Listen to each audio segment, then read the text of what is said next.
Olá pessoal, o tema desta aula é a nova Guerra Fria, né? Uma tentativa que eu vou fazer de articular as principais questões globais, né, no campo da geopolítica, né, de tal maneira que a gente, né, a partir, né, dessa observação mais panorâmica, possa ter um pano de fundo capaz de situar a abordagem dos diferentes grupos de análise da conjuntura internacional contemporânea nesse ano de 2022, né, de maneira a situar, né, a situação específica, a conjuntura específica de cada país num cenário global.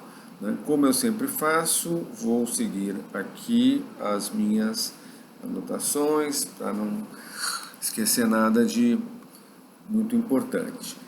A gente está assistindo nessas últimas semanas a guerra na Ucrânia.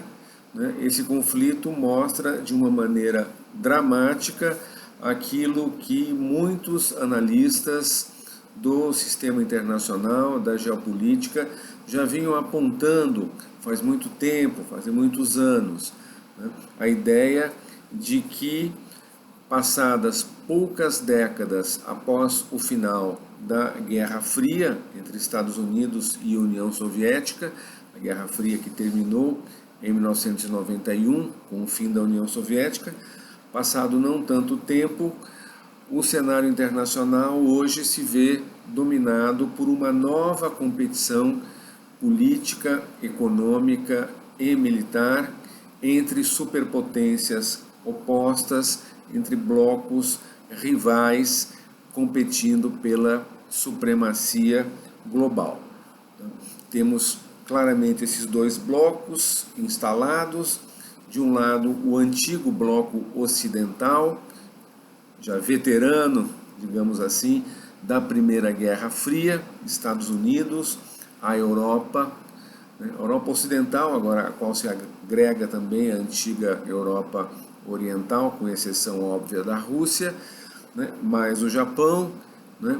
E mais um conjunto enorme de países aliados aos Estados Unidos, em que se destacam algumas potências econômicas, como a Coreia do Sul, como a Austrália, Canadá, né? E vários outros. E do outro lado, um conjunto menor de países, né, um bloco ainda que está claramente em formação, não consolidado, e que tem no seu centro uma aliança entre a China, a grande superpotência econômica emergente, e a Rússia, que economicamente é bastante débil, mas que, como herdeira do antigo arsenal da União Soviética e da capacidade de produção militar, né, dos soviéticos, né, a Rússia que também se qualifica à posição de superpotência, né, e que se encontra num processo de aliança cada vez mais estreita com a China, né, uma aliança cujos possíveis limites vão ser testados, né, diante dessa prova a guerra na Ucrânia. A situação atual, ela tem muitos elementos comuns com a antiga Guerra Fria, né? Em especial o fato de que nós temos uma disputa pelo poder mundial envolvendo superpotências, envolvendo países dotados de grandes quantidades de armas atômicas, né? O que coloca aparentes limites a essa própria competição, na medida em que um embate frontal, né, entre os dois lados, em que ambos, né, venham a utilizar plenamente suas capacidades militares, né, mergulharia o mundo num holocausto nuclear, né, uma tragédia, né, que poderia destruir a própria humanidade ou chegar bem próximo disso. Um cenário muito parecido com o da antiga Guerra Fria. É interessante nessa guerra da Ucrânia, um elemento novo que ela traz, é que esse é o primeiro conflito militar do pós-Guerra Fria em que os dois lados se confrontam, né, como antagonistas, um contra o outro.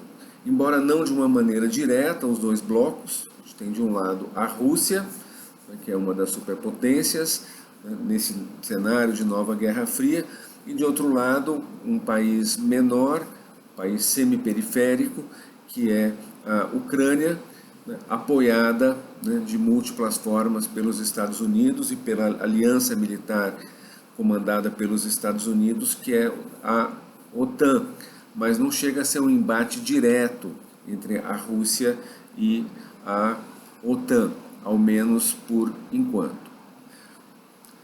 Mas, de qualquer maneira, são os dois blocos ali em confronto. Diferente de outros conflitos que a gente teve no período do pós-Guerra Fria, o que foram esses conflitos? Conflitos que, de um modo geral, envolviam uma superpotência, em geral os Estados Unidos ou seus aliados, e países periféricos. A invasão do Iraque pelos Estados Unidos, a intervenção da OTAN na Líbia, né, dois conflitos que se destacaram muito, ou então a luta, né, dos Estados Unidos, sobretudo, contra atores não estatais, no caso o terrorismo islâmico, né, a Al-Qaeda, o Estado Islâmico, né, ou um país dominado pelo terrorismo islâmico, que foi o Afeganistão, né, confronto contra o Talibã. Né. Em alguns momentos chegou a se esboçar um choque entre superpotências, por exemplo, na Síria, em que em alguns momentos, né, houve ali situações de combate entre, de um lado, a Rússia, que estava na Síria apoiando o governo, né, o governo de Assad, Bashir Assad, e do outro lado os Estados Unidos apoiando forças opositoras, mas esse embate frontal não chegou a se desenvolver na Síria, né, como também não evoluiu em outras situações, como no final dos anos 90, na antiga Iugoslávia. Né. Agora sim, claramente temos uma disputa entre dois blocos, né, esboçando-se no mundo uma situação de uma nova Guerra Fria, né, e que possivelmente pode se encaixar dentro da ideia de uma nova bipolaridade de poder no mundo. É interessante a gente olhar para trás e ver como essa situação atual contraria a maioria das previsões que se faziam, né, que especialistas em relações internacionais, estrategistas, analistas de diferentes tipos faziam a partir do final da velha Guerra Fria, nos anos 90. Naquela época, uma ideia muito difundida era a ideia de que nós viveríamos, com o final da União Soviética, um novo império americano. O mundo inteiro estaria submetido à supremacia dos Estados Unidos, tornados a única superpotência, e que passariam a dotar de um poder imperial com muito poucos precedentes na história da humanidade. A comparação que se fazia, naqueles primeiros anos da década de 90, comparava-se os Estados Unidos com Roma antiga, com a Roma no auge do seu poderio. É claro que Roma nunca chegou nem perto de dominar o mundo inteiro, não é disso de que se trata, mas aquele mundo que era um mundo conhecido, né, pelas civilizações ali da Europa, em algumas partes do Oriente Médio, aquilo que era, né, a antiguidade ocidental, aquele mundo realmente esteve quase que completamente dominado por Roma, né, durante muito tempo. Dentro dos Estados Unidos, naquela época, algo bastante curioso, muitos pensadores, muitos autores, muitos analistas de direita passaram a defender abertamente a ideia de um império americano. A própria ideia do imperialismo americano. O imperialismo americano sempre foi uma expressão utilizada pela esquerda, uma crítica, né, ao papel dos Estados Unidos no mundo. De repente havia gente de direita nos Estados Unidos dizendo: nós somos imperialistas sim, mas o nosso imperialismo é melhor do que os outros imperialismos que já existiram ou que possam vir a existir.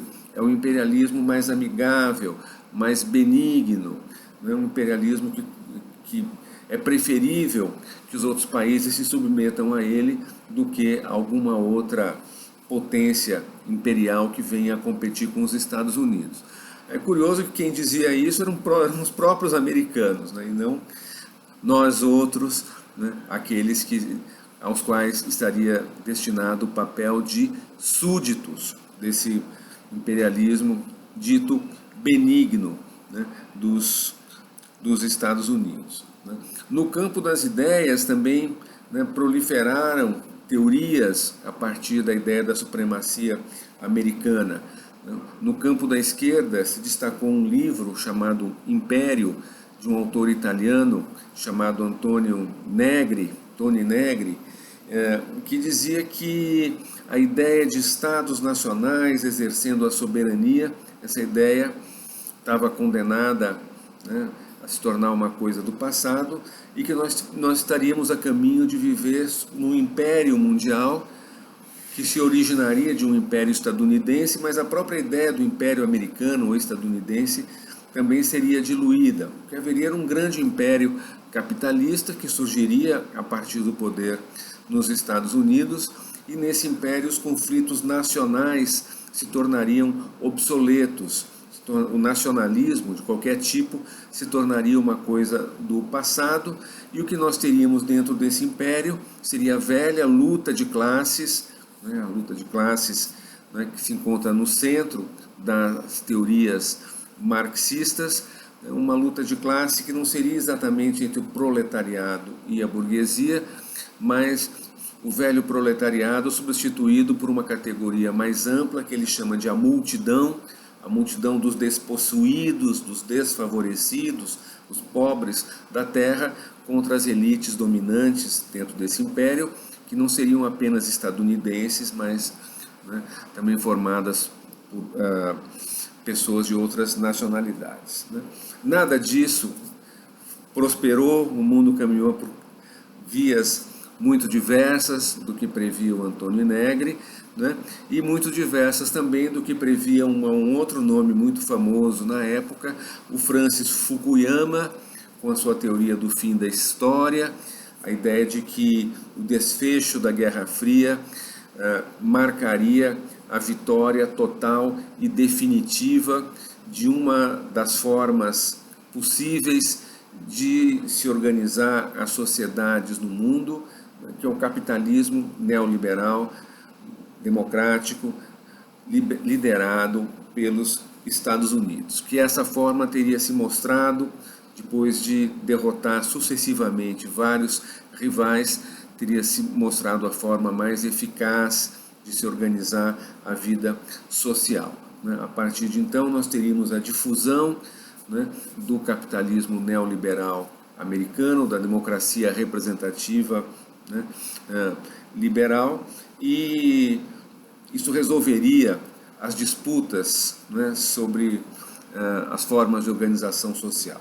Derrotado o comunismo, todos os tipos de socialismo, derrotadas também as formas de capitalismo rivais ao neoliberalismo, em especial o estado do bem-estar social, social-democrata da Europa, derrotados os nacionalismos, né, viveríamos todos num mundo cada vez mais homogêneo.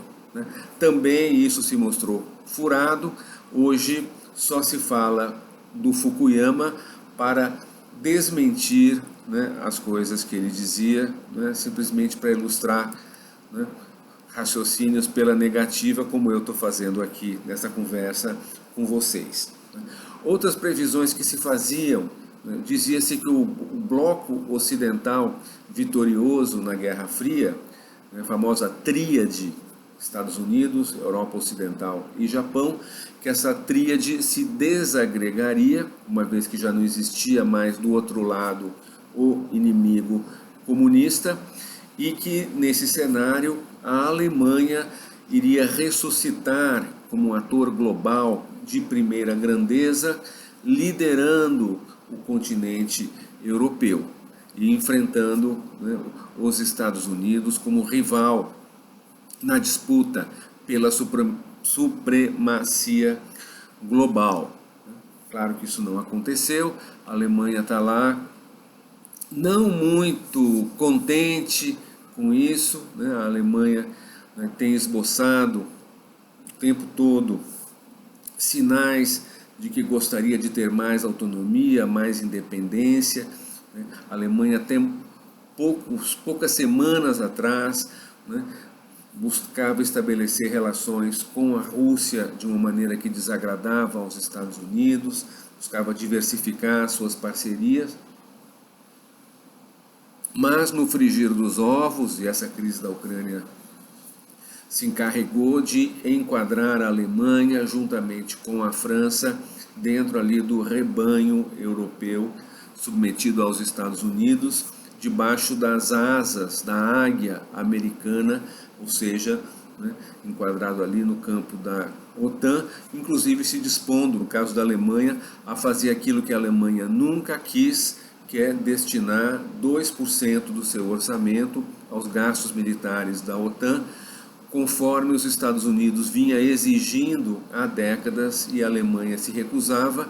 No contexto da crise da Ucrânia, a Alemanha passou a fazer isso, né, o que mostra, entre outras coisas, o grande erro de cálculo cometido pelo Putin ao invadir a Ucrânia, né, achando que com isso ele estaria enfraquecendo a OTAN. Ao contrário, a OTAN tem se mostrado mais forte do que nunca, né? Já havia também, nos anos 90, quem vislumbrasse a China com uma possível nova potência, mas isso não era muito levado assim a sério, né? Demorou muito tempo até a China ganhar realmente, né, a posição que ela está ocupando hoje, né? Uma outra visão também alternativa, né, dessa nova Guerra Fria que nós estamos vendo, surgiu mais tarde, já nos anos 2000, a tentativa de se criar um mundo multipolar, com novos atores, um projeto, uma ideia, né, que tinha no seu centro uma nova instituição que é os BRICS, né, Brasil, Rússia, Índia, China e África do Sul, com mais alguns agregados em volta, Argentina, etc. Essa ideia não desapareceu totalmente, mas sem dúvida ela anda bem enfraquecida. O Brasil, a partir de 2015, 2016, se tornou um país com muito pouca relevância no cenário global, né, com governos que não têm a mesma visão, né, sobre uma inserção internacional do Brasil mais assertiva, né, mais influente no cenário mundial.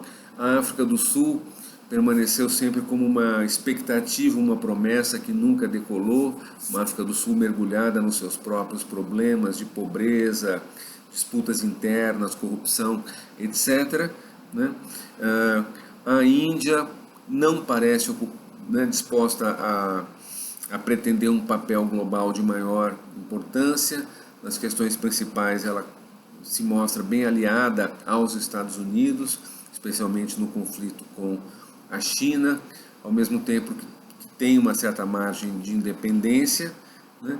E o que resta dos grupos, aí sim, né, é a Rússia e a China, cada vez mais próximas, formando uma aliança, né, que, sem dúvida, é um dos fatos mais relevantes do cenário global em que nós vivemos. Uma aliança China-Rússia que, ao se contrapor ao velho bloco ocidental liderado pelos Estados Unidos, permite que se fale, sim, né, em uma nova bipolaridade. Eu vou parar por aqui essa primeira parte, e em seguida vou gravar a segunda parte desta videoaula sobre a nova Guerra Fria. Então, continuem na sequência, né, assistindo a segunda parte dessa exposição.